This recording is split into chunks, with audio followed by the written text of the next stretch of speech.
ইয়াত যোনটো প্ৰশ্নবোধক চিন দিয়া আছে ইয়াত কি সংখ্যা বহিব তাকে উলিয়াব লাগে। তো আমি দেখিছোঁ যে 2টো যদি আমি ইয়াৰ ক্ষেত্ৰত কৈছোঁ মই 2টো যদি স্কুৱাৰ কৰোঁ প্লাছ 4টো যদি স্কুৱাৰ কৰোঁ তেনেহ'লে আমি কিমান পাওঁ 2 দুগুণ 4 প্লাছ 4টো যদি স্কুৱাৰ কৰোঁ 16 হয় আৰু আমি পাই যাওঁ 20। মানে এই দুটা সংখ্যা স্কুৱাৰ কৰি আমি তাক যোগ কৰিব লাগিব, তেতিয়া আমি এই 20টো পাওঁ।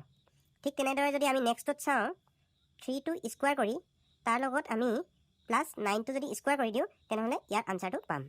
তো 3টোক যদি আমি স্কুৱাৰ কৰোঁ 9 হ'ব প্লাছ 9টোক যদি স্কুৱাৰ কৰোঁ 81 হ'ব আৰু দুইটা যোগ কৰিলে কিমান হ'ব 90 হ'ব। গতিকে আমি নেক্সটটো ছেইম ৰুলটো এপ্লাই হ'ব। তেন্তে 1টো যদি আমি স্কুৱাৰ কৰোঁ কিমান হ'ব 1 হ'ব প্লাছ 7টো যদি স্কুৱাৰ কৰোঁ 7টো স্কুৱাৰ কৰিলে কিমান হ'ব 49 হ'ব। তেনেহ'লে দুইটা যোগ কৰিলে কিমান হ'ব 50 হ'ব। তো ইয়াৰ আমাৰ আনচাৰটো কি হ'ব 50 হৈ যাব। অপশ্যন কোনটো দিয়া আছে আমাৰ option C is the correct answer.